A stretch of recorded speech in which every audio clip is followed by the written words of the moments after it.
কোনো অন্যায়, বিশৃঙ্খলা, বোমাবাজি, সন্ত্রাসবাদ, টেরোরিজম এগুলোর সাথে ইসলামের কোনো সম্পর্ক নেই। শান্তির ধর্ম। এজন্য আল্লাহ তাআলা ফাসাদ সৃষ্টিকারীদেরকে পছন্দ করেন। কোনো ধরনের বাজে কথা, মন্দ কথা, অশালীন কথা, অশ্লীল কথা আমরা মুখ দিয়ে উচ্চারণ করব। কোনো ধরনের বাজে স্ট্যাটাস, মন্দ স্ট্যাটাস, অশালীন স্ট্যাটাস আমরা ফেসবুকে দিব। আসসালামু আলাইকুম ওয়া রাহমাতুল্লাহি তাআলা ওয়া বারাকাতুহু।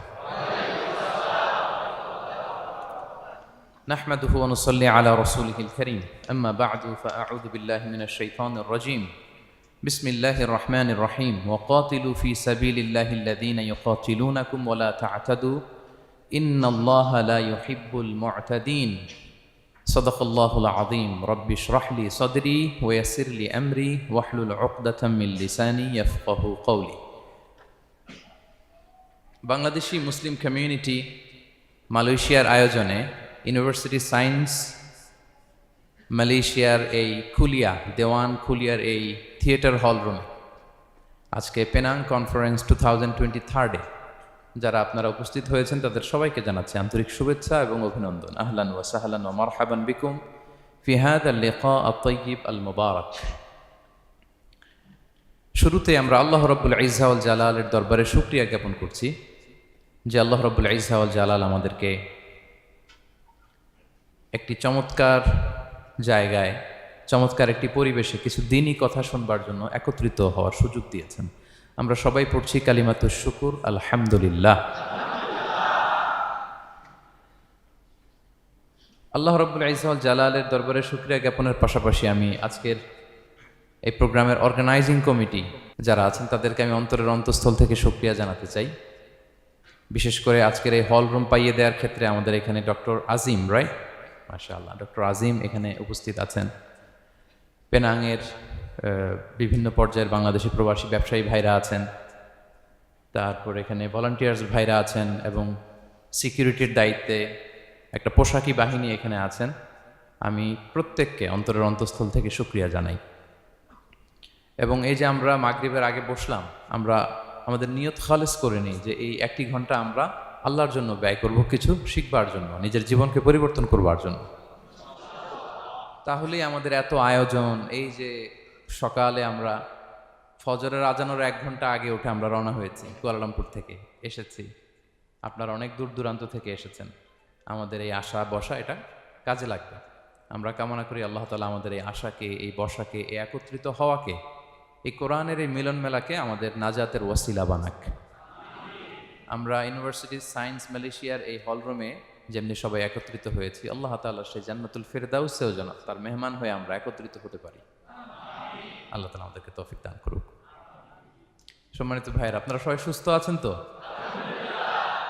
আলহামদুলিল্লাহ। আল্লাহ তাআলা আপনাদের সবাইকে ভালো রাখুন, সুস্থ রাখুন, নিরাপদে রাখুন, তার সন্তুষ্টির পথে অবিচল রাখুন। কালামুল্লাহ মাজিদে আল্লাহ তাআলা জানিয়ে দিয়েছেন 7 শ্রেণীর ব্যক্তিকে তিনি অপছন্দ করেন। কয় শ্রেণীর? আবার বলুন, কয় শ্রেণীর? জি, 7 শ্রেণীর ব্যক্তিকে আল্লাহ তাআলা অপছন্দ করেন। তো মানে আল্লাহ তাআলা তাদেরকে ভালোবাসেন না। আমরা আজকে এই 7 শ্রেণীর ব্যক্তি কারা তাদের ব্যাপারে জানার চেষ্টা করব এবং আমরা সতর্ক হয়ে যাব যে আমরা যেন তাদের অন্তর্ভুক্ত না হই। কি বলেন? কোন 7 শ্রেণীর ব্যক্তি, কোন অভাগা, কোন কপাল পোড়া সেই 7 শ্রেণীর ব্যক্তি যাদেরকে আল্লাহ তাআলা পছন্দ করেন না, ভালোবাসেন না, এই মর্মে তিনি কালামুল্লাহ মাজিদে ঘোষণা দিয়েছেন। এবং আমরা সতর্ক হওয়ার চেষ্টা করব এই বৈশিষ্ট্য যেন কশিনকালেও কভু আমাদের মধ্যে না আসে।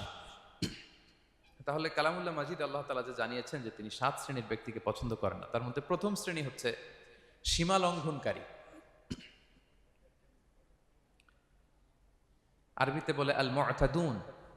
সীমা লঙ্ঘনকারী ব্যক্তিকে আল্লাহ তাআলা পছন্দ করেন না।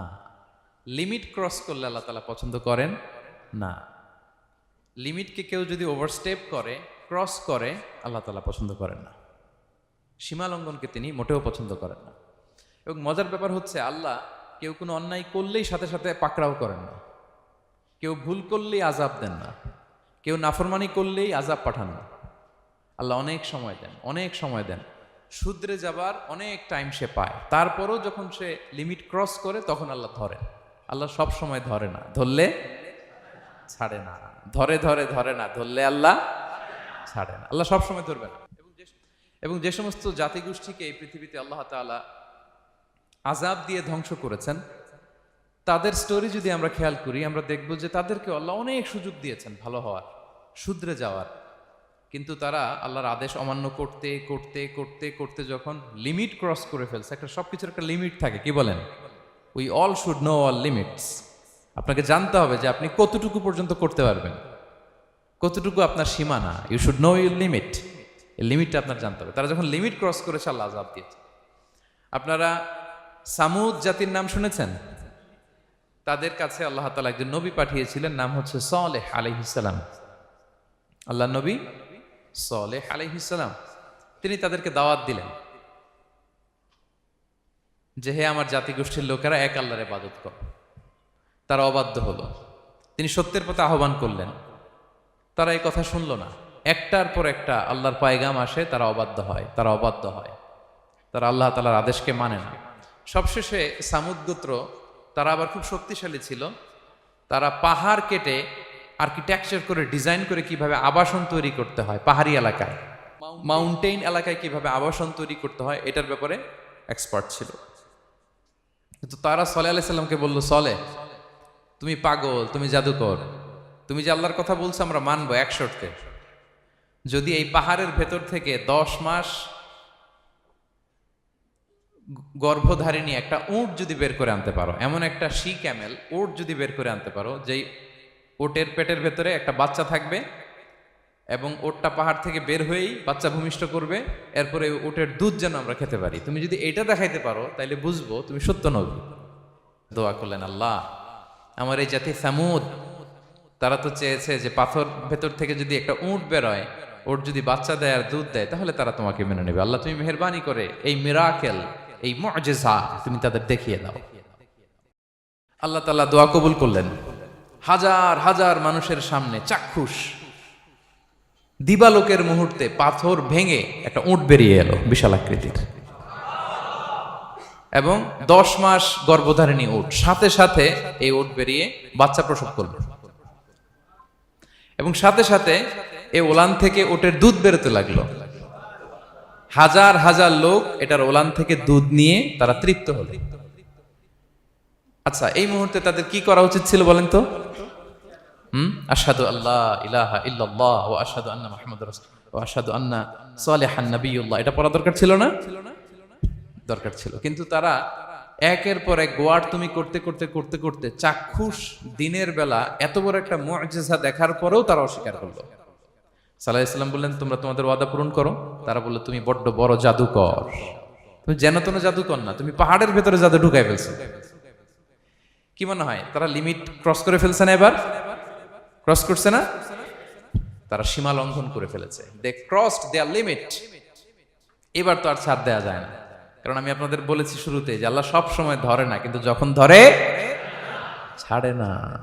আযাব চলে আসলো। কি আযাব? আর্থকোয়েক, রাজফা, পুরো ভূখণ্ড কেঁপে উঠলো। কেঁপে ওঠার সাথে সাথে সব মাটিতে পড়ে গেল। 2 নাম্বার আসলো সাউন্ড ওয়েভ, শব্দ নিনাদ, প্রচন্ড শব্দ তরঙ্গ। জিবরাইল আলাইহিস সালাম ওই এলাকার উপরে এসে এমন জোরে এক চিৎকার মারলেন, ওই চিৎকারে সামুদ গোত্রের প্রতিটি লোক কানের পর্দা ফেটে মুহূর্তের মধ্যে লাশ হয়ে জমিনে পড়ে রইল। Because they cross their limit. তারা তাদের লিমিট ক্রস করেছে। আর যারা লিমিট ক্রস করে, যারা সীমা লঙ্ঘন করে, তাদেরকে আল্লাহ তাআলা পছন্দ করেন না। আপনারা লূত আলাইহিস সালামের নাম শুনেছেন? উনি আল্লাহর একজন নবী ছিলেন। ওনাকে আল্লাহ তাআলা জর্ডান, বর্তমানে যে জর্ডান দেশ আছে সেখানে পাঠিয়েছিলেন। একটা কমিউনিটি ছিল সাদুম কমিউনিটি। ওই সাদুম কমিউনিটিতে তিনি এসেছিলেন। তিনিও দাওয়াত দিলেন, ইয়া কওমি ইবুদুল্লাহ মা লাকুম মিন ইলাহিন গায়রু, হে আমার কওমের লোকেরা, আল্লাহর ইবাদত করো, আল্লাহকে মেনে নাও। ওরা অস্বীকৃতি জানালো। সত্যের পথে আহ্বান করলেন, অস্বীকৃতি জানালো। ওরা, ওদের পাশ দিয়ে ক্যারাভেন যেত, কাফেলার লোকেরা ডাকাতি করত। ডাকাতির শাস্তির ব্যাপারে তিনি ভয় দেখালেন। তারা নিবৃত্ত হলো না। এমনকি তারা সমলিঙ্গের প্রতি যৌন আকর্ষণ বোধ করতো। নাউযুবিল্লাহ। হোমোসেক্সুয়ালিটি। এখন একটা গ্রুপ আছে দেখবেন যে রংধনু নিয়ে মিষ্টি মিষ্টি কথা শোনায় বিশ্বব্যাপী। তাদের সাইন হচ্ছে রংধনু, রেইনবো। তারা ছেলেতে ছেলেতে বিয়ে, মেয়েতে মেয়েতে বিয়ে, এটাকে প্রমোট করে। নাউযুবিল্লাহি মিন যালিক। আমাদের এই মুসলিম সমাজে যেন এই আবর্জনা প্রবেশ করতে না পারে, আমাদেরকে সচেতন থাকতে হবে, ঠিক কিনা? তো এই সাদুম কমিউনিটির একটা বদ অভ্যাস ছিল, তারা ছেলেতে ছেলেতে বিয়ে করত, পুরুষে পুরুষে। আল্লাহ নবী লূত আলাইহিস সালাম তাদেরকে বুঝালেন যে পৃথিবীতে কেউ এই পাপ কাজ করেনি। প্রাণীদের মধ্য থেকেও একটা পুরুষ প্রাণীর প্রতি আকৃষ্ট হয় না। তোমরা আশরাফুল মাখলুকাত হয়ে কিভাবে এই কাজ করো? তোমরা থামো। তিনি নানা ভাবে হৃদয় নিংড়ানো ভাষা দিয়ে দাওয়াত দিলেন, কিন্তু তারা মানল না। তারা এই পাপ কাজ করতেই লাগলো। আল্লাহ তাআলা ফেরেশতা পাঠিয়েছিলেন ওনার কাছে পুরুষের আকৃতিতে। তারা এই আল্লাহর পাঠানো ফেরেশতাদের সাথে এই অপকর্ম করার প্ল্যান করেছিল। তারা মনে করেছিল সাধারণ মানুষ, আসলে এগুলো ছিল কি? আল্লাহর ফেরেশতা। তো আল্লাহর ফেরেশতার সাথে যেহেতু এরকম পাপ কাজের চিন্তা করেছে, তার মানে দে ক্রস দেয়ার লিমিট। কি বলেন? সীমা লঙ্ঘন করে ফেলছে। আযাব, পানিশমেন্ট তাদের জন্য অবধারিত হয়েছে। আল্লাহ তাআলা শাস্তি দিলেন। কি শাস্তি দিলেন? সিম্পল। জিবরাইল আলাইহিস সালাম এসে পুরো শহরটাকে উঠাইয়া উল্টায় ফেলে দিলেন। আল জাযাউ মিন জিনসিল আমাল, যে যেরকম পাপ করে তার শাস্তি এরকম। ওরাও স্বাভাবিক মানুষের যে নেচার, এটার উল্টায় ফেলছে। কি বলেন? পুরুষ আকৃষ্ট হবে, সেক্সুয়াল অ্যাট্রাকশন ফিল করবে নারীর প্রতি, নারী পুরুষের প্রতি। এই যে নেচারকে উল্টাইছে না, আল্লাহকে তোদের শহরটারে উল্টাই দিলাম। জিবরাইল আলাইহিস সালাম এসে পুরো সাদুম শহরটাকে আকাশে উঠিয়ে একটা আছাড় মারলেন, আপসাইড ডাউন। উপরের অংশ চলে গেল নিচে, সব মাটির অতল গহ্বরে। ফাজআলনা আলিয়াহা সাফিলাহা ওয়া আমতারনা আলাইহিম মিন সিজারাতিন মিন সিজিলিম মানদুদ। আল্লাহ বললেন উপরের অংশ নিচে নিয়ে নিলাম, পুরো শহরটারে উল্টে দিলাম, আর পাথর বৃষ্টি বর্ষণ করলাম, সব শেষ। ওই জায়গাটা আজও আছে, ওইটা জর্ডান এবং ইসরায়েলের সীমান্তে। এটাকে এখন বলে মৃত সাগর, আল বাহরুল মাইয়িত আরবিতে, ইংরেজিতে বলে ডেড সি। কি সি? Dead sea. মৃত সাগর কেন? কারণ ওখানে কোনো প্রাণী জন্মায় না। ওই সাগরে কোনো মাছ নাই, কোনো ব্যাঙ নাই, এমনকি কোনো শ্যাওলাও নাই। গজবের জায়গা। লবণের density at least 10 times more than the natural sea. সাধারণ সাগরের পানিতেই তো কত লবণ, আমরা মুখে নিলে রাখতে পারি এত লবণ। ওইটার চেয়ে কমপক্ষে 10 গুণ বেশি লবণাক্ত। গজবের জায়গা, আযাবের জায়গা। এবং আযাব কেন এসেছে? They cross their limit. তারা সীমা লঙ্ঘন করেছে। আর ইন্নাল্লাহা লা ইউহিব্বুল মুতাদিন, আল্লাহ তাআলা সীমা লঙ্ঘনকারীকে পছন্দ করেন না। আরেকজন নবীর কথা বলে এই পয়েন্টটা শেষ করি। মুসা আলাইহিস সালাম, ফেরাউনের হেদায়েতের জন্য আল্লাহ তাআলা মুসা আলাইহিস সালামকে পাঠিয়েছিলেন। তিনি নানাভাবে তার ভাইকে নিয়ে দাওয়াত দিতে লাগলেন, কিন্তু ফেরাউন এই কথা মানে না। ফেরাউন বলে তুমি যে নবী, প্রমাণ কি? মুসা আলাইহিস সালাম বলেন দেখো এই যে আমার হাতে লাঠি। উনি এমন নবী ছিলেন, উনি লাঠি মাটিতে রেখে দিলে ওটা মুহূর্তে সাপ হয়ে যেত। তো মাটিতে তিনি লাঠি রাখলেন, এটা মুহূর্তে সাপ হয়ে গেল, যে এই যে আমি নবী। মানে না, বললেন আরো কিছু দেখা। তো মুসা আলাইহিস সালাম বগলের এখান থেকে হাত উঁচু করলে নূরের ঝলকানি হাতের মধ্যে দেখা যেত। উনি নূরের ঝলকানি দেখালেন, এরপরও মানে না। এরকম একটার পর একটা আল্লাহ নবী মুসা আলাইহিস সালাম মুআজিজা দেখাতে লাগলেন, কিন্তু ফেরাউন মানে না। শুধু মানে না এতটুকুই না, সবশেষে আল্লাহ নবী মুসা আলাইহিস সালামকে অ্যাসাসিনেশন, হত্যার পরিকল্পনা করলো তারা, যে বনি ইসরাইল, মুসা এবং মুসার অনুসারী যারা আছে দুনিয়া থেকে সরাই দিতে হবে। ধরো মুসারে, ধরো মুসার অনুসারীদের ধরো। ধাওয়া পাল্টা ধাওয়া শুরু হলো। আল্লাহ নবী মুসা আলাইহিস সালাম বনি ইসরাইলকে নিয়ে বাঁচার জন্য ছুটলেন। ছুটতে ছুটতে সামনে লোহিত সাগর। দেখেন, একে তো আল্লাহর বিধান মানে নাই, এরপরে একটার পর একটা মুআজিজা আসলো, সেটাও মানে নাই। এখন নবীরে হত্যার জন্য ছুটছে। কি মনে হয় সীমা লঙ্ঘন হয়েছে? একটু হয়েছে না? অনেক। আল্লাহু আকবার। আল্লাহ বলেন ফাআগরাকনাল আখারিন, আমি মুসা এবং বনি ইসরাইলকে বাঁচাই দিলাম, ফেরাউন সহ তার দলবলকে সাগরে ডুবায় মারলাম। শুধু ডুবাই মারে নাই, আল্লাহ বলে ফাল ইয়াউমা নুনাজ্জিকা বিবাদানিকা লিতাকুনা লিমান খালফাকা আয়া। ফেরাউনকে লোহিত সাগরে তো ডুবিয়েছেই। আল্লাহ বলেন ফেরাউন, তোর অনুসারী যারা পৃথিবীতে থাকবে, তোর চালা চামুন্ডা যারা থাকবে, তোর খালাতো ভাই চাচাতো ভাই যারা দুনিয়াতে বেঁচে থাকবে, তাদের জন্য তোর লাশটারে আমি শুটকি বানিয়ে রাখলাম। Up to the day of judgement, কিয়ামত পর্যন্ত ফেরাউনের লাশটা মিশরের জাতীয় জাদুঘরে ড্রাই বডি হিসেবে আছে। আমি নিজে দেখে এসেছি নিজ চোখে, মমিফাইং করে শুটকি বানায় রাখছে। এভাবে পৃথিবীতে যতগুলো জাতিগোষ্ঠীকে আল্লাহ তাআলা আযাব দিয়ে ধ্বংস করেছে, তার কারণ হচ্ছে সীমা লঙ্ঘন। তার কারণ কি? প্রিয় ভাইরা, আমরা যেন আমাদের লাইফস্টাইলের দিকে একটু খেয়াল করি যে এই সীমা লঙ্ঘনের কাতারে আমরা চলে আসলাম কিনা, আমরা চলে আসলাম কিনা আমাদেরকে খেয়াল রাখতে হবে। আল্লাহ তাআলা সীমা লঙ্ঘনকারীকে পছন্দ করেন না। ইন্নাল্লাহা লা ইউহিব্বুল মু'তাদিন, তিনি সীমা লঙ্ঘনকারীদেরকে পছন্দ করেন না। এমনকি রাসূলুল্লাহ সাল্লাল্লাহু আলাইহি ওয়াসাল্লামের বায়োগ্রাফি যদি আমরা খেয়াল করি, আমরা দেখব যে তিনি যখন যুদ্ধের জন্য অভিযান পরিচালনা করতেন, দল পাঠাতেন, সেনাবাহিনী পাঠাতেন, তখন তাদেরকে বলতেন, খবরদার যুদ্ধের ময়দানে সীমা লঙ্ঘন করো না, সীমা লঙ্ঘন করো না, খবরদার।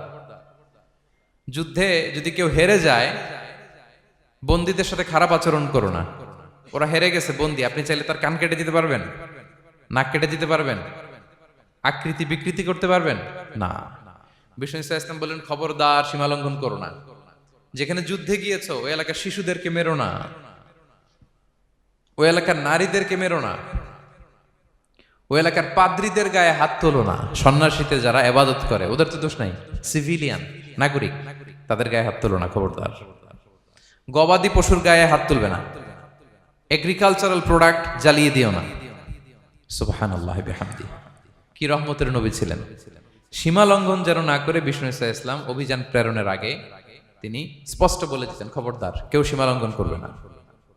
যারা তোমাদের বিরুদ্ধে অস্ত্র তুলেনি তাদের বিরুদ্ধে অস্ত্র তোলা যাবে না, কারণ ইন্নাল্লাহা লা ইউহিব্বুল মু'তাদিন, আল্লাহ তাআলা সীমা লঙ্ঘনকে পছন্দ করেন না।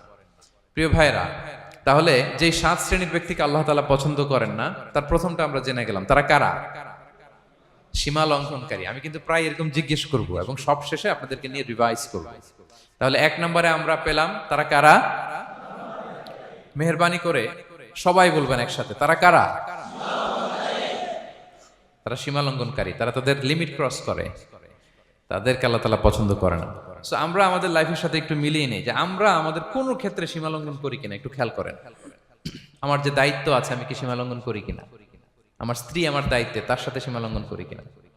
আমার ভাতিজা ভাতিজি অনেকের আছে ইয়াতিম, তার বাবা মারা গেছে, তার সব সম্পত্তির দায়ভার আমার উপর দেয়া, আমি ওইখানে তাকে ঠিকঠাক মতো সব দেই কিনা, সীমা লঙ্ঘন করি কিনা? হ্যাঁ, ক্ষমতা পেলে সীমা লঙ্ঘন করি কিনা? কি মনে হয় আমরা ক্ষমতা পেলে সীমা লঙ্ঘন করি কিনা? হ্যাঁ, করে করে হ্যাঁ, মানে যেইখানে ডাক্তারের কাছে যায় বলে, ডাক্তার সাহেব আমার এইখানে ফোড়া, সারা দেহের যেই কোনো জায়গায় ধরতে পারেন, এইখানে ধরেন না, তো এইখানে না ধরলে ভালো হবে? ফোড়া যেইখানে, ট্রিটমেন্ট তো ওইখানে দিতে হবে, কি বলেন? রোগ যেখানে ওষুধও সীমা লঙ্ঘন। দায়িত্ব পেলে আমরা সীমা লঙ্ঘন করি। এমনকি আমরা যারা ইবাদত করি, অনেকে ইবাদতেও সীমা লঙ্ঘন করি, ইবাদতেও না। ভারসাম্য থাকতে হবে, পরিমিতি বোধ থাকতে হবে। এবং মজার ব্যাপার হচ্ছে আল্লাহ তাআলা দোয়া এবং জিকিরের ক্ষেত্রে এই কথাটা উল্লেখ করেছেন যে তোমরা দোয়া জিকিরের ক্ষেত্রে সীমা লঙ্ঘন করো না। আল্লাহ তাআলা বলেন, উদউ রাব্বাকুম তাদাররুআ ওয়া খুফিয়া ইন্নাহু লা ইউহিব্বুল মু'তাদিন। তোমরা আল্লাহকে ডাকো কেমন ভাবে? তাদাররুআ ওয়া খুফিয়া, সবিনয়ে গোপনে, সবিনয়ে ডাকো, চুপিসারে ডাকো, গোপনে গোপনে ডাকো, অল্প আওয়াজে ডাকো। কারণ কি? ইন্নাল্লাহা লা ইউহিব্বুল মু'তাদিন, আল্লাহ সীমা লঙ্ঘনকারীদেরকে পছন্দ করেন না। তাহলে আপনি যদি দোয়া করেন আল্লাহর কাছে, যখন জিকির করবেন বিনীতভাবে, চুপিসারে, সবিনয়ে, বিষ্ণু ইসা ইসলাম যেভাবে শিখিয়েছেন ওইভাবে জিকির করবেন। নাকি জিকির করতে করতে মানুষের কাঁধে উঠবেন? উঠবেন না? ওঠে ওঠে, হ্যাঁ ওঠে। দেখেন আল্লাহ তাআলা যেইখানে 3 ফোঁটা দেওয়া দরকার 3 ফোঁটা দেয়, যেখানে 1 ফোঁটা ওইখানে 1 ফোঁটা দেয়। আল্লাহ তাআলা ইন্নাহু লা ইউহিব্বুল মু'তাদিন, আল্লাহ সীমা লঙ্ঘনকে পছন্দ করেন না। এই কথাটা ঢুকাইছে কোথায়? দোয়া আর জিকিরের মধ্যে। কারণ আল্লাহ জানে আল্লাহর কিছু বান্দা থাকবে, তারা দোয়া এবং জিকিরের সময় কি করবে? সীমা লঙ্ঘন করবে। মাঝে মাঝে কিছু ভিডিও ক্লিপসে দেখা যায় জিকির করতে করতে আরেকজনের কাঁধের উপরে, যিনি জিকির পরিচালনা করতেছে তার মাথার উপরে। এখন আমি ওয়াজ করতেছি, আপনি যদি লাফাইতে লাফাইতে এসে আমার উপরে পড়েন, হ্যাঁ, মাইকের উপরে যদি এসে পড়েন, আমার অবস্থা হবে কি? লাফাতে লাফাতে উপরে উঠে যায়, নিজে ইনজুর্ড হয়, পাশের শ্রোতাকে ইনজুর্ড করে, যিনি আলোচনা পরিচালনা করতেছে তাকে ইনজুর্ড করে। এরকম আছে না নাই? ইন্নাহু লা ইউহিব্বুল মু'তাদিন। আল্লাহ তাআলা সীমা লঙ্ঘনকে পছন্দ করেন না। তাহলে আমাদের প্রত্যেকের উচিত আমাদের লিমিট জানা, আমরা যেন আমাদের কখনো লিমিটকে ক্রস না করি প্রিয় ভাইরা, এটা প্রতিটি ক্ষেত্রে, ইভেন ইবাদতে আমরা যেন সীমা লঙ্ঘন না করি। এই পয়েন্টটা মনে থাকবে আপনাদের? আচ্ছা, তাহলে 2 নম্বরে আমরা চলে যাই। 2 নম্বরে যে শ্রেণীকে আল্লাহ তাআলা পছন্দ করেন না তারা হচ্ছে জালিম বা অত্যাচারী। জালিম বা অত্যাচারী, যারা জুলুম করে তাদেরকে আল্লাহ তাআলা পছন্দ করেন না। আল্লাহ তাআলা বলছেন, ফাআম্মাল্লাযীনা কাফারু ফাউআযিবুহুম আযাবান শাদীদান ফিদ দুনিয়া ওয়াল আখিরা ওয়া মা লাহুম মিন নাসিরিন। যারা দুনিয়াতে কুফরি করবে কঠিন শাস্তি দুনিয়াতেও আখিরাতেও। ওয়া আম্মাল্লাযীনা আমানু ওয়া আমিলুস সলিহাতি ফায়ুওয়াফিহিম উজুরাহুম। আর যারা ঈমান আনবে সৎকর্ম করবে তাদের প্রতিদান আমি আল্লাহ বুঝিয়ে দেব। ওয়াল্লাহু লা ইউহিব্বুয যালিমিন। তবে জেনে রেখো আল্লাহ তাআলা জালিমিনদেরকে পছন্দ করেন। তাহলে 2 নম্বরে পাওয়া গেল কাদেরকে পছন্দ করে না?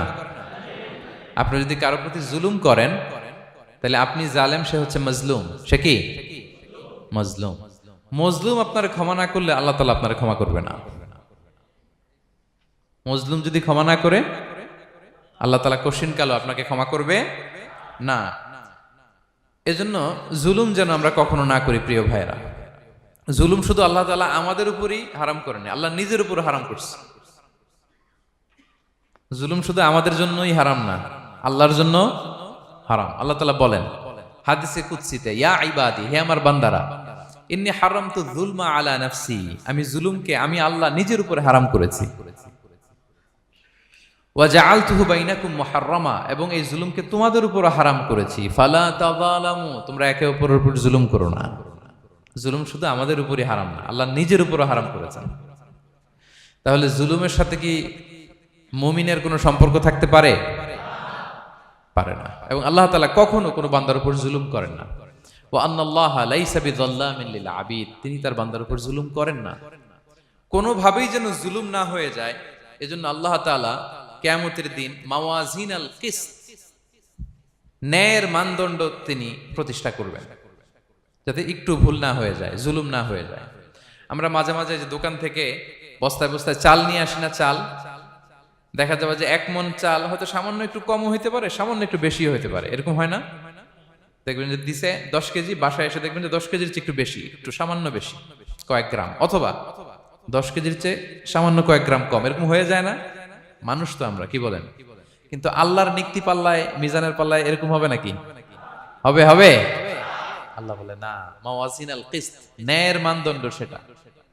ফামাইয়া আমাল মিসকালা যাররাতিন খায়রান ইয়ারা, যাররা পরিমাণ ভালো করেছো তো সেটাও ওজন দেয়া যায় ওই পাল্লায়। সুবহানাল্লাহ পড়বেন না? ওমাইয়া আমাল মিসকালা যাররাতিন শাররান ইয়ারা, অনুপরিমাণ খারাপ করেছো সেটাও ওজন দেয়া যায়, কারণ ওয়া আন্নাল্লাহা লাইসা বিযাল্লামিন লিল আবিদ, তিনি বান্দার উপর জুলুম করেন না। তিনি এমন পাল্লা দিয়েছে যাতে জুলুম না হয়। আমাদেরটাই ভুল হয়ে যেতে পারে, ওনারটাতে ভুল হলে চলবে না, কেউ জিতে যাবে, ঠকে যাবে, কি বলেন? জাররা কাকে বলে? জাররা, জাররা মানে এত ছোট জিনিস, এত ক্ষুদ্র জিনিস যেটা খালি চোখে দেখা যায় না। বাংলাদেশের উদাহরণ দিলে বুঝতে পারবেন ভালো। বাংলাদেশে শীতের সিজনের কথা মনে আছে আপনাদের? না মালয়েশিয়া এসে সব খাই ফেলাইছেন? হ্যাঁ, মালয়েশিয়া তো সারা বছর গরম, সারা বছর বৃষ্টি, শীত হয় না। তো বাংলাদেশের শীতের সিজনে টিনের ঘর যাদের থাকে, মনে আছে কিনা জানি না আপনাদের, ওই টিনের চালে যদি ছিদ্র থাকে, শীতের দিন টিনের চালে যদি ছিদ্র থাকে, তাহলে মাঝে মাঝে দেখবেন ওই চিকন ছিদ্রটা দিয়ে সূর্যের একটা আলো ঘরের ভিতরে ঢুকে। মনে পড়ে? টিনের চালে ছিদ্র, চিকন এই ছিদ্রটা দিয়ে সূর্যের একটা চিকন রশ্মি নিচে পড়ে। তো ওইটার কাছে গেলে দেখা যায় ওই আলোটার মধ্যে পাতলা কি কি যেন ধুলাবালি উঠতেছে। এটা আবার অন্য জায়গায় দেখা যায়, এমনি দেখা যায় না, কিন্তু ওইটার কাছে গেলে দেখা যায় এই আলোটা যেই বরাবর আসছে, এইখানে কিছু ক্ষুদ্র ছোট ধূলিকণা, ডাস্ট ঘুরে বেড়ায়। আল্লাহ বলে এইটার নাম হচ্ছে যাররা। ফামাইয়া আমাল মিসকালা যাররাতিন খায়রান ইয়ারা, এই ডাস্ট উড়ে বেড়ানো ছোট্ট ধূলিকণা যেটা খালি চোখে দেখা যায় না, এতটুকু ভালো যদি করো সেটাও সেই মিজানের পাল্লায় ওজন দেয়া যায়। এতটুকু খারাপও যদি করো সেটাও সেই মিজানের পাল্লায় ওজন দেয়া যায়। আল্লাহু আকবার। তিনি তার বান্দার উপর জুলুম করেন না। জুলুম তিনি নিজের উপর হারাম করেছেন, আমাদের জন্য কি করেছেন? হারাম করেছেন। এবং বিষ্ণু ইসলাম আরো ভয়ঙ্কর কথা বলেছেন। তিনি বলেছেন, মান যালামা কিদা শিবরিন মিনাল আরদি তুবিকাহু মিন সাবঈ আরাদিন। কেউ যদি জুলুম করে তার ভাইয়ের 1 বিঘত পরিমাণ জমিন খায়। 1 বিঘত চিনেন তো? এই যে আমার এই আঙ্গুল থেকে এই আঙ্গুলটা, এটা টান টান করলে যতটুকু জায়গা, এটার বলে 1 বিঘত। শিবের আরবিতে বলে শিবের। হ্যাঁ, মান যালামা কিদা শিবের। বিষ্ণু বলেন এই 1 শিবের 1 বিঘত জমি যদি কেউ অন্যায়ভাবে জুলুম করে তার ভাইয়ের কাছ থেকে খায়, কিয়ামতের দিন তুবিকা আলাইহি সাবউ আরাদিন, এই 7 জমিনকে আল্লাহ তাআলা তার ঘাড়ে চাপাবে। খা এবার, খা। অন্যের জমি খাওয়ার এত শখ ছিল, এবার 7 জমিন ঘাড়ে কর। কিয়ামতের ময়দানে আপনার দেহটারে বিশাল আকৃতির করা হবে, এই 7 জমিনকে আপনার কাঁধে তুলে দেয়া হবে। এজন্য আমরা অন্যের রাইটস, অধিকার যেন নষ্ট না করি, কারো উপর যেন জুলুম না করি, কোনোভাবেই না। আমরা নানাভাবে এই জুলুমটা করি। আমরা প্রায় দাদার সম্পত্তি থেকে ফুফুদেরকে বঞ্চিত করি, বাবার সম্পদ থেকে বোনদেরকে বঞ্চিত করি। হ্যাঁ, নিজের ভাই আরেক ভাইকে, আপন ভাই ভাইকে বঞ্চিত করে, জুলুম করে। এরকম দৃশ্যপট আমাদের সমাজে আছে না নাই বলেন তো? কিয়ামতের দিন আল্লাহর সুপ্রিম কোর্টের কাঠগড়ায় হিসেব দিতে হবে। আর এই জালিমদেরকে আল্লাহ তাআলা পছন্দ করেন না।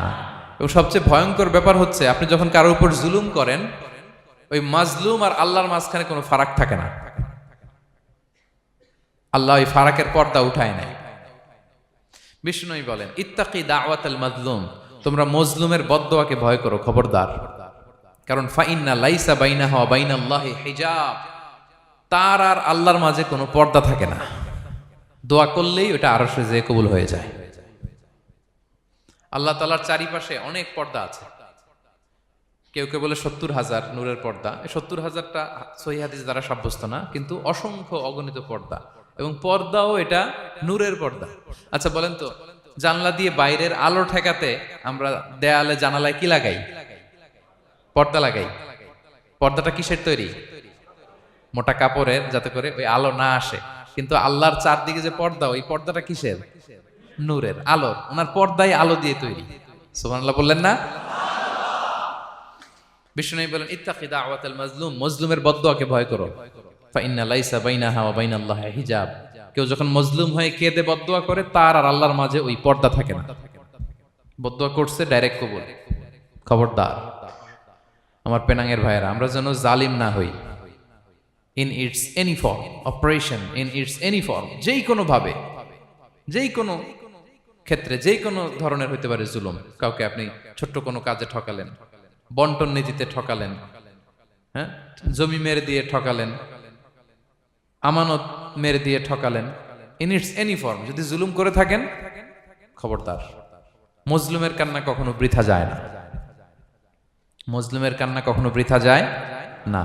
জীবনের কোনো না কোনো সময়ে এর প্রায়শ্চিত্ত আপনাকে করতে হবে। জীবনের কোনো না কোনো সময়ে এর প্রায়শ্চিত্ত করে আপনাকে মরতে হবে। তাহলে কোন বিশ্বাসী কি জালিম হতে পারে? কারণ ইন্নাল্লাহা লা ইউহিব্বুল যালিমিন, আল্লাহ তাআলা জালিমদেরকে পছন্দ করেন না। তাহলে জুলুমের সাথে আমাদের কোনো সম্পর্ক আছে? হ্যাঁ, কোনো সম্পর্ক আছে। তাহলে 2 শ্রেণীর ব্যক্তির কথা আমরা জানলাম যাদেরকে আল্লাহ পছন্দ করেন না। 1 নাম্বার, প্রথমটা কে ছিল? সীমা লঙ্ঘনকারী, লিমিট যে ক্রস করে, ইন্নাল্লাহা লা ইউহিব্বুল মুআতাদিন। 2 নাম্বারে কি জানলাম? হ্যাঁ, জালিম, অত্যাচারী, অপ্রেসর। অপ্রেসরকে আল্লাহ তাআলা পছন্দ করে না। তাহলে এই 2টারে আমরা নো বলে দিলাম আজকের এই কনফারেন্স রুমে। আওয়াজ করে বলেন তো সবাই, নো। এই লিমিট ক্রস আর জুলুম, নো, চলে গেছে, খালাস। এবার 3 নাম্বারে দেখি আল্লাহ কাদেরকে পছন্দ করেন না। 3 নাম্বারে আল্লাহ তাআলা অহংকারী, দাম্ভিক লোককে পছন্দ করেন না। অহংকারী, আমাদের তো অহংকার নাই না? আছে? অহংকার আছে? কিসের অহংকার বলেন? টাকার, আর ক্ষমতার, আর সৌন্দর্যের, আর হ্যাঁ পাওয়ার। সোশ্যাল পাওয়ার, এই যে অহংকার, অহংকারের খাঁচা থেকে মুক্ত রাখো আমাদেরকে তুমি প্রভু হয়ে, পড়েন আমিন। এটা একটা ভয়ঙ্কর খাঁচা। আচ্ছা, অহংকার করার আমাদের আছে কি বলেন তো? কিছুই নাই। আল্লাহ বলে ওয়া খুলিকাল ইনসানু দাঈফা, তোমাদেরকে আমি দুর্বল করে তৈরি করছি। আমরা দুর্বল, শুধু দুর্বল না, দুর্বলের ঘরের দুর্বল। আমার বাপ ছিল দুর্বল, আমার দাদা ছিল দুর্বল, আমরা 14 গোষ্ঠী কি? হাল আতা আলাল ইনসানি হিনুম মিনাদ দাহরি লাম ইয়াকুন শাইআম মাযকুরা। আল্লাহ বলেন একটা সময় ছিল উল্লেখ করার মতো তোমার কিছুই ছিল না। আজকে তো এত লম্বা চড়া মানুষ, আমরা কিছুই ছিলাম না। আমার বর্তমানে বয়স চলে 36, 37। তো আজ থেকে 37 বছর আগে আমি কি ছিলাম? আমার অস্তিত্বই ছিল না, আমার কোনো নাম ছিল না, আমার কোনো গ্রাম ছিল না, আমার কোনো অ্যাড্রেস ছিল না, আমার কোনো পরিচিতি ছিল না। আজ থেকে আরো 37 বছর পরে একটু খেয়াল করেন তো, এখন তো 37, আরো 37 ধরেন বাঁচলাম। এরপরে আমি দুনিয়া, দুনিয়া থাকবে কিন্তু আমি নাই। আজকে কার জন্য আটকে আছে দুনিয়ার কাজ বলেন তো?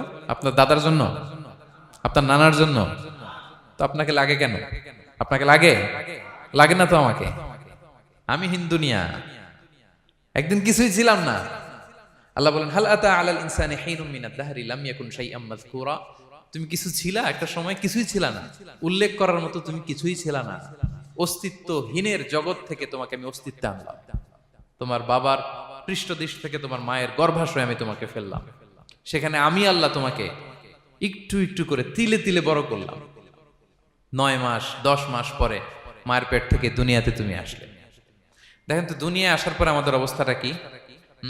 কাপড় নাই, চোপড় নাই, এভাবে চলে আসছি। আসার পরে কেউ যদি মুখে খাবার তুলে দেয় তাইলে খাইতে পারি, হ্যাঁ, তাও লিকুইড খাবার, এদিক দিয়ে দিলে এদিক দিয়ে পড়ে যায়, খালি মুছতে হয়। মেহমান একজন এসে আদর করে কোলে নিচে পেশাব করে দিছি ভরাইয়া, আছে না নাই? হয়েছে না, হয়েছে না এরকম?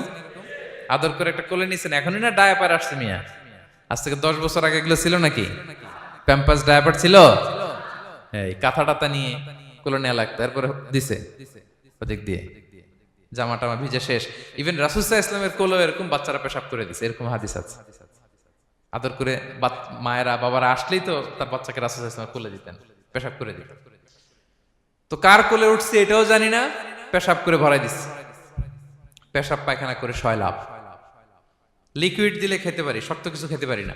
এই তো আমি, এই তো আমার ক্ষমতা। একজন যে বললেন ক্ষমতার অহংকার, এই তো ক্ষমতাটা তো এতটুকু। এরপরে যখন জোয়ান হয়েছে, এখন তো জোয়ান, এখানে একটা ভূমিকম্প হইলে কি অবস্থা হবে বলেন তো জোয়ানদের? হ্যাঁ, কাঁপতে কাঁপতে সব শেষ। একটা ভূমিকম্প, একটা তুফান হলে ওটার বিরুদ্ধে দাঁড়াতে পারি না। একটা তুফান, রাস্তায় টায়ার পাংচার হলে লাফ দিয়ে উঠি। ক্ষমতা আমার, আমার নাকি ক্ষমতার অহংকার? কি দুর্বল আমরা! হ্যাঁ, কুকুর আমাদেরকে কামড় দিলে আমরা কুকুরের কামড়ও দিতে পারি না,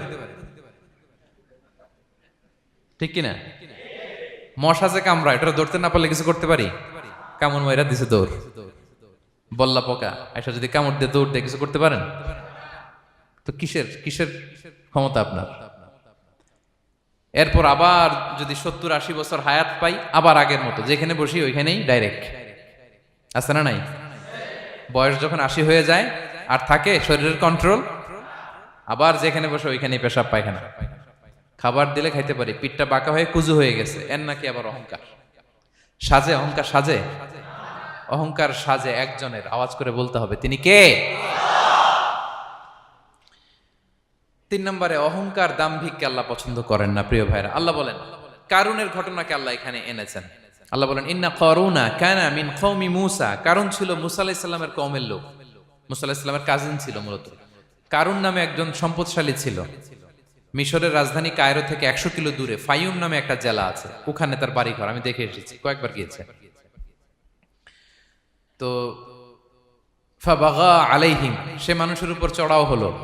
ওয়া আতাইনাহু মিনাল কুনুজি মা ইন্না মাফাতিহাহু লাতানু বিল উসবাতি উলিল কুওয়া। আল্লাহ বলেন এই কারণকে আমি এত সম্পদ দিয়েছি, এত বেশি ছিল তার সম্পদ, সম্পদগুলো যে সে আলমারির ভিতরে রাখতো, ওই আলমারির যে চাবি হইতো, এই চাবিগুলোরে ওজন করার জন্য, কাঁধে নেওয়ার জন্য 10 জন পেশি শক্তি পুরুষ লাগতো। আলমারি রাখার জন্য না, কি রাখার জন্য? আলমারি ভর্তি যে সোনা দানা গহনা, ওইটা হচ্ছে চাবি। ওই চাবিগুলা বহন করতে একদল পেশি পুরুষ লাগতো, এত সম্পদ। তো তাকে এলাকার লোকেরা বলেছিল খলালাহু কওমুহু লা তাফরাহ, হে কারণ তুমি গর্ব করো না।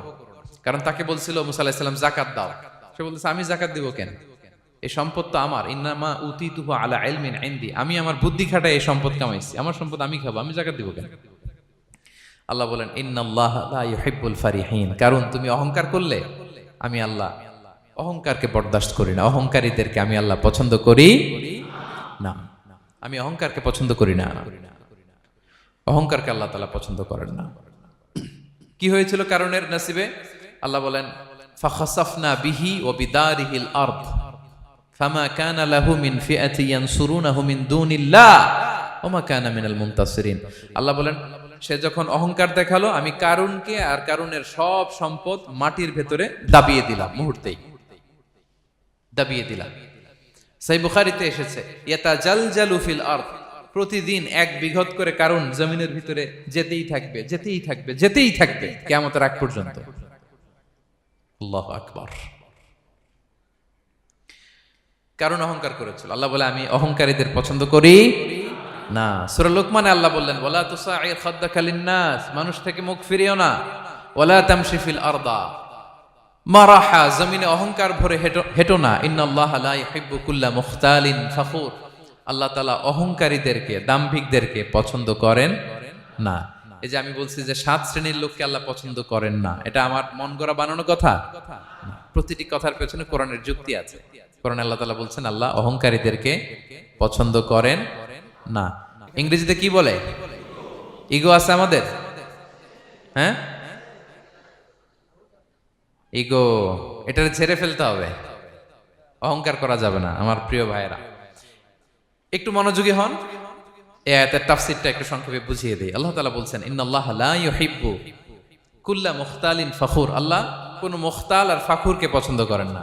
মুখতাল আর ফাখুর মানে কি? মুখতাল মানে যে অহংকার করে মনে মনে। কিছু লোক আছে ভিতরে ভিতরে নিজের বড় মনে করে, বাইরে বলে না বা বলার সাহস পায় না, কিন্তু ভিতরে ভিতরে ভাবে আমি কোন হনুরে, কি বলে আমি কোন, আমি তো বড়, আরে আমার চেয়ে বড় বেশি জানে নাকি কেউ, আমার চেয়ে কিছু পারে নাকি, আমি তো, কিন্তু এটা মুখ দিয়ে বলে না, ভিতরে ভিতরে আছে না নাই? এদেরকে আরবিতে বলে মুখতাল। কি বলে? মুখতাল। আরেকজন ফাখুর, সে শুধু ভিতরে না, এটা প্রকাশ্যে বলে বেড়ায়, এটা আরো ডেঞ্জারাস। ফাখুর সে আরো খারাপ, সে প্রকাশ্যে তার অহংকার প্রদর্শন করে, বলে বেড়ায় যে আমি বড়, আমি বড়, আমি বড়। এই আমি বড় কথাটাই সবচেয়ে ভয়ঙ্কর। আমি বড় কথাটাই সবচেয়ে ভয়ঙ্কর। নিজে যাকে বড় বলে বড় সে, লোকে যাকে বড় বলে বড় সে হয়। আমার প্রিয় পেনাঙ্গের ভাইয়েরা, নিজেকে বড় মনে করা এটা শয়তানের স্বভাব। কার স্বভাব? বিনয়ী হওয়া এটা নবীদের স্বভাব। আল্লাহ তাআলা ফেরেশতাদেরকে বলেছিলেন উসজুদু লি আদম, তোমরা আদমকে সিজদা দাও। ফাসাজাদাল মালাইকা কুল্লুহুম, সবাই সিজদা দিল ইল্লা ইবলিস, কে ছাড়া? ইবলিস ছাড়া। সে নিজেকে বড় মনে করেছিল, শয়তান। কিভাবে? সে লজিক খাটাইলো আল্লাহর সাথে। সে লজিক দিয়ে আল্লাহর বলে আল্লাহ ক্বালা আনা খায়রুম মিনহু, আল্লাহ আমি কেন সিজদা দেব, আমি তো আদমের চেয়ে শ্রেষ্ঠ, আমি বড়। আল্লাহ বলতেছে তুমি বড়, কেমনে বড়? শয়তান বলে খলাকতানি মিন নার, আপনি আমারে বানাইছেন কি দিয়ে? আগুন দিয়ে। ওয়া খলাকতাহু মিন তিন, আর আদমকে বানিয়েছেন মাটি দিয়ে। কি দিয়ে? মাটি দিয়ে। আগুনের ধর্ম দাউ দাউ করে উপরের দিকে কি করে? ওঠে, আর মাটি ঢিলা রেখে দিলে নিচে পড়ে যায়। তো সে যুক্তি দিয়ে বলতেছে আল্লাহ ঊর্ধ্বগামী কোন জিনিস তো নিম্নগামী কোন জিনিসের কাছে মাথা নোয়াতে পারে? যুক্তি, মনে রাখবেন যুক্তি সব জায়গায় খাটে। আপনার অফিসের যে বস, মালয়েশিয়ান ভাষায় বসরে কি বলেন আপনারা? ওকে, তোকে। এই আপনার তোকের সামনে যে আপনি লজিক খাটাইলে হবে? বস যেটা বলে ওইটাই ফাইনাল। তো আল্লাহ তাআলা আদেশ করেছিলেন সেজদা করার, সে সেজদা করলেই ভালো করতো, কিন্তু সে যুক্তি দিল আল্লাহ আমি শ্রেষ্ঠ, তাকে বানাইছেন মাটি দিয়ে, আমারে বানাইছেন আগুন দিয়ে, আমি কেন মাথা নত করব, আমি বড়। আমি বড় বলার সাথে সাথে দৃশ্যপট পাল্টায় গেল। আল্লাহ বলে বের হ, ফাখরুজ, বের হ, তুমি অভিশপ্ত, তুমি লানত প্রাপ্ত, তোমার স্থান হবে জাহান্নাম। তুমি নিজেকে বড় মনে করেছো, তাইলে বড় মনে করা এটা শয়তানের স্বভাব। কার স্বভাব? তা আমরা নিজেকে বড় মনে করব কখনো? আরো জোরে বলেন, করব? বিষ্ণু ঈসা ইসলাম নিজে নিজে ছোট থাকতে চাইতেন। তিনি দোয়ায় বলতেন, আল্লাহুম্মা জাআলনি ফি আইনি সাগীরা ওয়া ফি আ'য়ুনিন নাসি কাবীরা। আল্লাহ, আমার চোখে আপনি আমারে ছোট বানান, আল্লাহ মানুষের চোখে আপনি আমারে বড় বানান। বিশ্বনবী নিজের চোখে নিজে ছোট থাকতেন, কিন্তু গোটা বিশ্বের মানুষের চোখে বড় হয়েছেন না? কত বড়? রাফা'না লাকা যিকরাক। আল্লাহ বলে, আমি যেখানে অতটুক পর্যন্ত উঠাইছি আপনারে। কোন নবীর নিচে উপরে? কথা বলেন, কোন নবীকে শেষ পর্যন্ত উঠাইছে? সুবহানাল্লাহ। নবী হে, আমি যদ্দূর আপনার উঠাইছি অদ্দূর, ওই পর্যন্ত নিয়ে গেছে সাক্ষাতের জন্য। সুবহানাল্লাহ। প্রত্যেক নামাজে বিশ্বনবীর উপর দুরূদ আছে না নাই? কিয়ামত পর্যন্ত বিশ্বনবীর প্রতি ভালোবাসা আমাদের পক্ষ থেকে আছে না নাই? আছে। আল্লাহ তাআলা ওনাকে বড় করেছেন। এজন্য নিজের চোখে আমরা নিজে ছোট থাকবো। আপনি যদি বড় হন, এটা মানুষ বলবে। কে বলবে? নাকি আপনিই বলবেন? বলা যাবে না। এবং বিষ্ণু ঈসা ইসলাম কিছু টেকনিক আমাদের শিখিয়েছেন, কিছু টেকনিক আমাদের জানিয়েছেন। এই কাজ করলে তোমরা অহংকার থেকে মুক্ত থাকতে পারবে। এর মধ্যে একটা হচ্ছে আগে আগে সালাম দেওয়া। তিনি বলেন, আল বাদিউ বিসসালামি বারিউম মিনাল কিবর, যে আগে আগে সালাম দেয় তার হৃদয় থেকে আল্লাহ অহংকার তুলে নেয়। আগে সালাম দিয়ে পারবেন? ফোন করলেই আগে কি বলবেন? বাসায় ঢুকেই আগে কি বলবেন? স্ত্রীকে আগে সালাম দিবেন, বন্ধুকে আগে সালাম দিবেন, বাসার কাজের লোকটাকে আগে সালাম দিবেন, আপনার ড্রাইভারকে আগে সালাম দিবেন, বাসার দারোয়ানটারে আগে সালাম দিবেন। ফকির একটা আসলে আপনি সালাম দিয়ে ফেলবেন। পারবেন? হৃদয় থেকে অহংকার ফেলে দিবে কে? আগে আগে আমরা সালাম দিব। এবং তার চেয়ে ভয়ঙ্কর কথা হচ্ছে, বিষ্ণু ইসলাম বলেন যে লা ইয়াদখুলুল জান্নাতা মান কানা ফি কলবিহি মিসকালু হাববাতি খারদাল মিন কিবর, যার হৃদয়ে সরিষার দানা পরিমাণ অহংকার থাকে, ওই ব্যক্তি কশিনকালেও আল্লাহর জান্নাতে প্রবেশ করার সুযোগ পাবে না। কশিনকালেও পাবে না। এর কারণ অহংকার আল্লাহর চাদর। অহংকার কার চাদর? আল কিবরিয়া রিদাই ওয়াল আযামাতু ইজারি। আল্লাহ বলে, অহংকার আমার চাদর, বড়ত্ব আমার লুঙ্গি। যে এগুলো ধরে টান দেয় তারে আমি জাহান্নামে নিক্ষেপ করব। ফালা উবালি, ফালা উবালি, আই ডোন্ট কেয়ার, আমি ওদিকে কেয়ার করি না, আমি তারে জাহান্নামে ফেলবো। সো অহংকার আমাদের সাজে না। আমি শুরুতেই তো বললাম, আমাদের লাইফ সার্কেলটা একটু দেখাইলাম না যে ছিলাম কই? অস্তিত্বহীন থেকে দয়া করে মায়া করে তিনি আমাকে অস্তিত্বে এনেছেন। কত ছোট্ট, কত ক্ষুদ্র, কত নগণ্য, কত দুর্বল ছিলাম আমরা। আবার যৌবনের একটা পিরিয়ড কাটিয়ে, যৌবনের সময় তো কতটা দুর্বলতা বললাম, আবার সে দুর্বল, মানে দুর্বল থেকে দুর্বল। এই হচ্ছে আমাদের লাইফ স্টোরি, লাইফ হিস্ট্রি। তাহলে অহংকার আমাদের সাজে। অহংকার তার সাজে যার কোনো ক্ষয় নাই, যার কোনো লয় নাই, যার কোনো অভাব নাই। হ্যাঁ, গোটা বিশ্ব তার মুখাপেক্ষী, তিনি কারো মুখাপেক্ষী না, ঠিক কিনা? গোটা বিশ্ব তার কাছে ঠেকা, তিনি কারো কাছে ঠেকা না, ঠিক কিনা? গোটা বিশ্ব তাদের সার্ভাইভালের জন্য তার প্রতি মুখ থুবড়ে পড়ে থাকে, তিনি কারোর জন্য বসে থাকা লাগে। অহংকার সাজে তার। আর এই আল্লাহর অহংকারের চাদর ধরে যে টান দেয়, আল্লাহ বলে, ওরা আমি জাহান্নামে ফেলবো, আর তাদেরকে আমি পছন্দ করি না। আল্লাহ তাআলা অহংকারীদেরকে পছন্দ করেন না। তাহলে অহংকারকেও আমরা না বলে দিব, নো বলবো, নো। আওয়াজ করে বলেন নো। শুধু মুখে মুখে নো নাকি অন্তর থেকে? এই তো আজকের দিওয়ান কুলিয়ার বাইরে ফেলে দিছি আমরা অহংকার। কি বলেন পেনাঙ্গের ভাইরা? আর অহংকার করব? আপনি বিনয়ী হন। মান তাওয়াদা তারাফা। বিষ্ণুই বলেন, যে নিচু হয় আল্লাহ ওরে টাইনা উঁচু করে। আপনি বিনয়ী হবেন, আল্লাহ আপনার উঁচু করবে। আর আপনি উঠতে চাবেন, এক থাপ্পড় মেরে জমিনে আল্লাহ মিশাই দিবে। এজন্য বড়ত্ব, দাম্ভিকতা এটা আল্লাহর পোশাক। আমরা যেন তার পোশাক ধরে টান না দেই। এই পয়েন্টটা কি সবার কাছে ক্লিয়ার? আচ্ছা, কয়টা গেল? এক নম্বরে কি ছিল? হ্যাঁ, সীমা লঙ্ঘনকারীকে আল্লাহ তাআলা পছন্দ করেন না। দুই নাম্বার, এই তো মনে রাখছেন, মাশাআল্লাহ, অনেক এনার্জেটিক অডিয়েন্স, খেয়াল রাখছে। আর শুরুতে বলছিলাম তো, মনে রেখে দিছে এজন্য, যে ধরবে তো মাঝখানে। আচ্ছা, জালিমকে আল্লাহ পছন্দ করেন না। এইমাত্র যেটা বললাম, 3 নাম্বার, অহংকারী ব্যক্তিকে আল্লাহ পছন্দ করেন না। 4 নাম্বার হচ্ছে অপচয়কারী বা অপব্যয়কারী। অপচয়কারী বা অপব্যয়কারী, এই শ্রেণীর ব্যক্তিকে আল্লাহ তাআলা পছন্দ করেন। আল্লাহ বলেন, কুলু ওয়াশরাবু ওয়ালা তুসরিফু, তোমরা খাও পান করো, কিন্তু ওয়ালা তুসরিফু, তোমরা অপব্যয় করো না। ইন্নাহু লা ইউহিব্বুল মুসরিফিন, আল্লাহ তাআলা অপব্যয়কারীকে পছন্দ করেন না। অপচয়, প্রয়োজন নাই তারপরেও খরচ, অপ্রয়োজনীয় খরচ, এটা আল্লাহ পছন্দ করেন না। ইভেন কি দানের ক্ষেত্রেও, আপনি যে দান করবেন, এখানেও ভারসাম্যপূর্ণ দানের কথা বলা হয়েছে। আল্লাহ বলছেন, ওয়াল্লাযীনা ইযা আনফাকু লাম ইউসরিফু ওয়া লাম ইয়াকতুরু ওয়া কানা বাইনা যালিকা কাওয়ামা, যারা দান করে, দানের ক্ষেত্রে কৃপণতাও করে না, আবার সব দিয়ে দেন।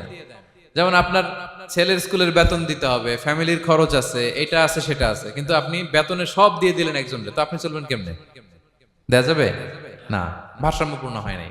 ভারসাম্যপূর্ণ হইতে হবে। তাহলে অপচয়টা আল্লাহ তাআলা পছন্দ করেন না। এবং বিষ্ণু সাল্লাল্লাহু আলাইহি ওয়াসাল্লাম বলেছেন, কুলু ওয়াশরাবু, খাও পান করো, ওয়া তাসাদদাকু, দান করো, ওয়ালবাসু, যা মনে চায় পরিধান করো। ভালো পোশাক পরিধান করে আপনি আল্লাহর শুকর করবেন, কোনো অসুবিধা নেই, কিন্তু শর্ত হচ্ছে মা লাম ইউখালিতুহু ইসরাফ, এটার মধ্যে কোনো ধরনের অপচয় অপব্যয় থাকতে পারবে, আও মাখিলা, অথবা বড়ত্ব থাকতে পারবে না। তাহলে 4 নম্বরে আমরা জানলাম যে অপচয়কারীকে আল্লাহ তাআলা পছন্দ করেন না। শুধু এখানেই শেষ না, আল্লাহ তাআলা অপচয়কারীকে শয়তানের ভাইয়ের সাথে তুলনা করেছেন। কার ভাই? আল্লাহ বলেন, ওয়ালা তুবাযযির তাবযীরা, তোমরা অপচয় করো না, কারণ ইন্নাল মুবাযযিরিনা কানু ইখওয়ানা শায়াতিন, অপচয়কারী কার ভাই? ওয়া কানা শাইতানু লিরাব্বিহি কাফুরা, শয়তান তার প্রভুর ব্যাপারে অকৃতজ্ঞ। তাহলে আমরা জানলাম অপচয়কারী কার ভাই? আচ্ছা বলেন তো, বুঝে শুনে উত্তর দিন, যিনি শয়তানের ভাই উনি নিজেও একটা কি?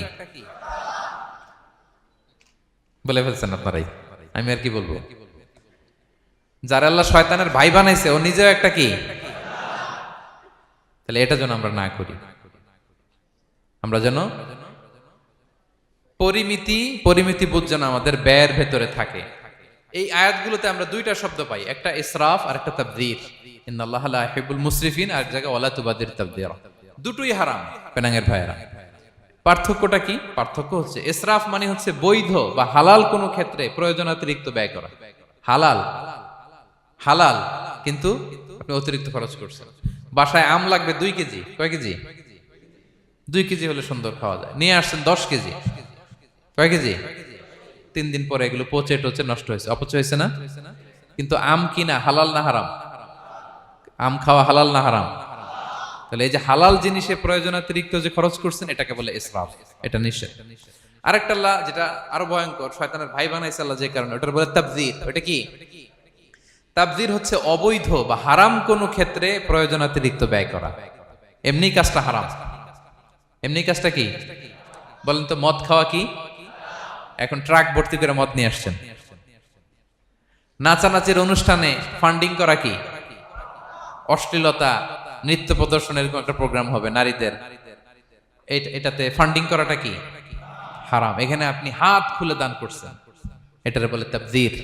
তাহলে ইসরাফও হারাম, তাবযীরও হারাম। দুইটার মধ্যে বেশি হারাম হচ্ছে তাবযীর, যে তাবযীরের কারণে আল্লাহ তাআলা তাকে শয়তানের ভাই বলেছেন। তাহলে অপচয়ের সাথে আমাদের কোনো সম্পর্ক, আমরা একটু গলা ফাটিয়ে অপচয়কে নো বলে দিব। আওয়াজ করে বলেন, নো।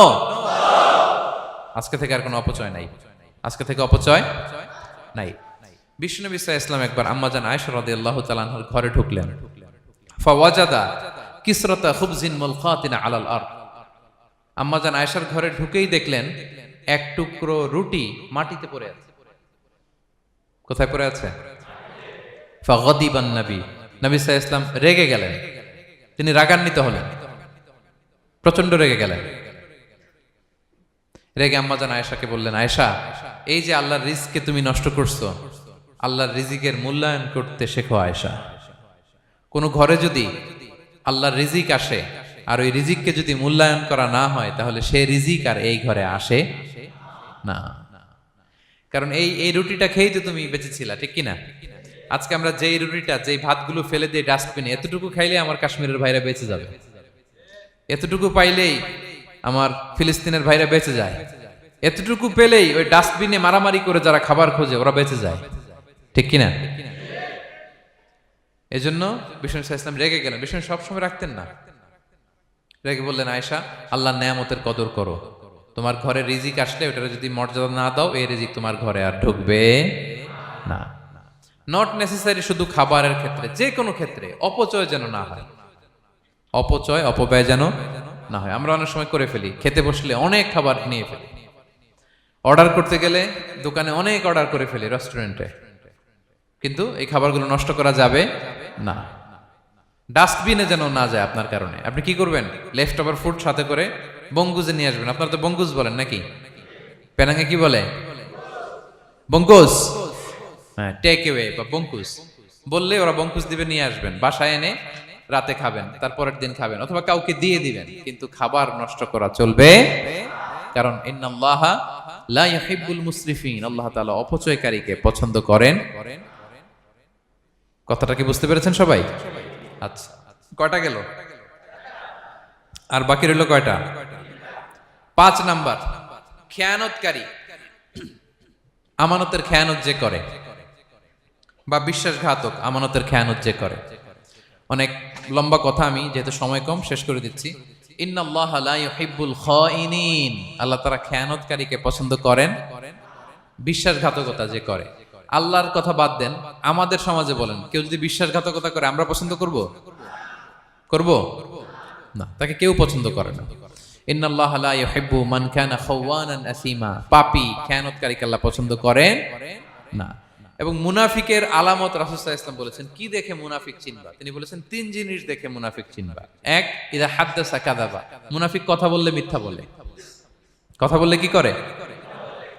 ওয়া ইদা ওয়াআদা আখলাফা, ওয়াদা করলে খেলাফ করে। 3 নম্বরে ওয়া ইদা আতুমিনা খানা, মুনাফিকের কাছে আমানত রাখলে খেয়ানত করে। আমানতের খেয়ানত, এটা মুনাফিকের আলামত। শুধু মুনাফিকের আলামতই না, এটা কিয়ামতের একটা আলামত। আল্লাহ বলেন, ইন্নাল্লাহা ইয়া'মুরুকুম আন তুআদ্দুল আমানাতি ইলা আহলিহা, আল্লাহ তাআলা আদেশ করেছেন আমানতের যে হকদার তার হাতে তার আমানত পৌঁছে দাও। আদেশটা কার? সবাই বলুন, আদেশ কার? আল্লাহর। আমানতের খেয়ানত এটা মুনাফিকের আলামত এবং কিয়ামতের আলামত। এক বেদুইন এসে রাসূল সাল্লাল্লাহু আলাইহি ওয়াসাল্লামকে বলল, ইয়া রাসূলুল্লাহ, মাতা সাআ, কিয়ামত কবে হবে? কি কবে হবে? কিয়ামত কবে হবে? রাসূল সাল্লাল্লাহু আলাইহি ওয়াসাল্লাম বললেন, ইযা দুইয়াতিল আমানাতু ফান্তাযিরিস সাআ, যখন আমানতের খেয়ানত শুরু হবে সমাজে, তখনই কিয়ামত হবে। সে বলল, ইয়া রাসূলুল্লাহ, কাইফা ইদাআতুহা, আমানতের খেয়ানত আবার কেমনে হয়? সহজ সরল মানুষ, আমানতের খেয়ানত হয় কেমনে?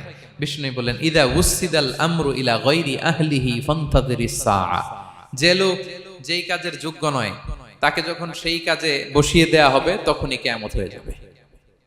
এখন এটা আছে না নাই সমাজে? বলেন।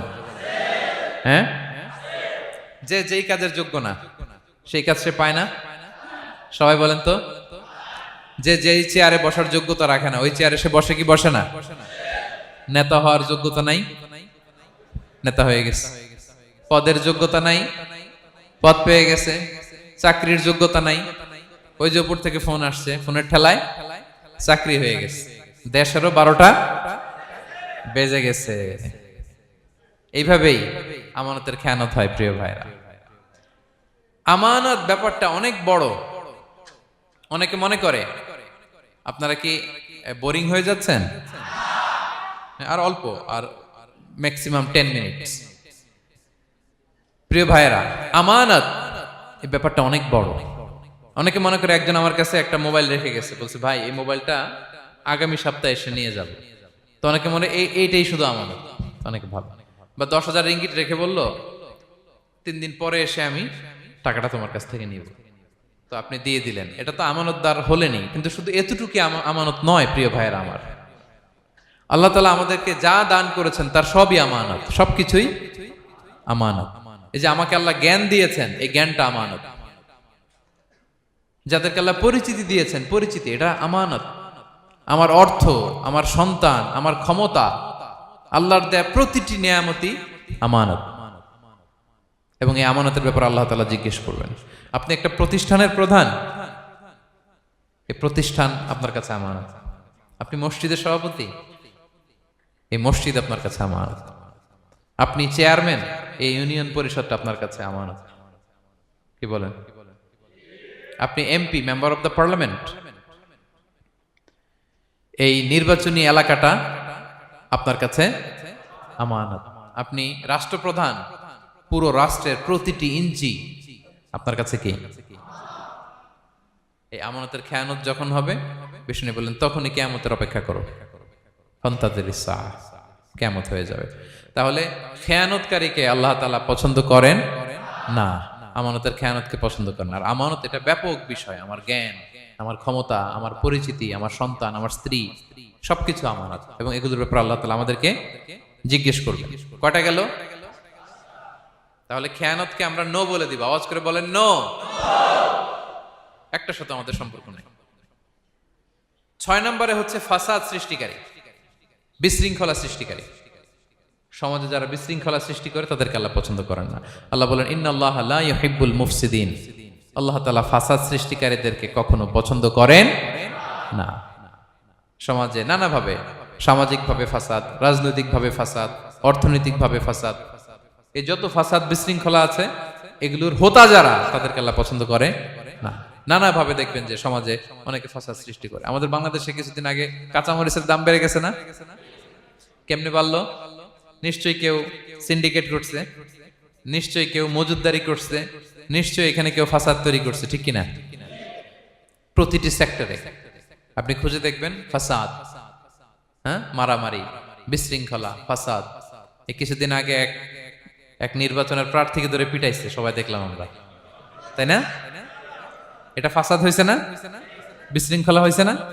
এই আপনি যদি ধরে ধরে বলেন, পরিবারে, সমাজে, রাষ্ট্রে, অর্থনীতিতে, বাজারে, প্রতিটি জায়গায় ফাসাদ আছে না নাই?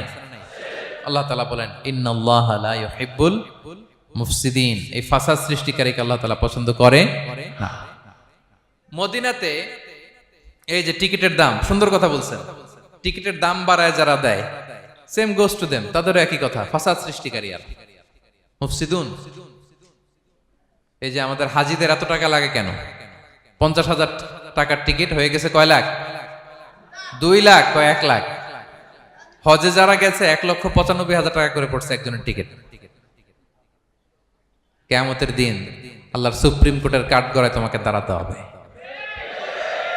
পাই টু পাই সেদিন হিসেব নিয়ে আল্লাহ তাআলা ছাড়বেন, ঠিক কিনা? সেদিন হবে আসল খেলা।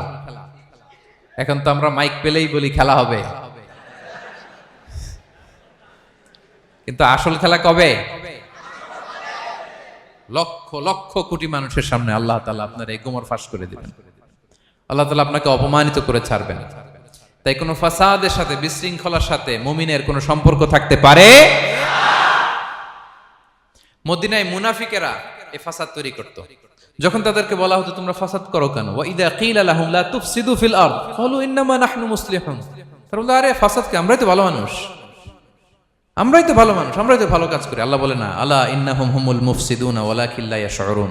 ওরাই ফাসাদ সৃষ্টিকারী, ওরাই ফাসাদ সৃষ্টিকারী, ওরাই সমাজে বিশৃঙ্খলা সৃষ্টিকারী। ওদের ভেতরে এক, বাইরে আরেক, তার নাম মুনাফিক, ঠিক কিনা? মুনাফিকের সহজ সংজ্ঞা কি জানেন? ভিতরে লালন করে একটা, অনুভূতি বা ভাবে একটা, কিন্তু মুখ দিয়ে বলে, তার মানে ভেতরে এক, বাইরে আরেক, তার নাম দুই মুখো সাপেরা।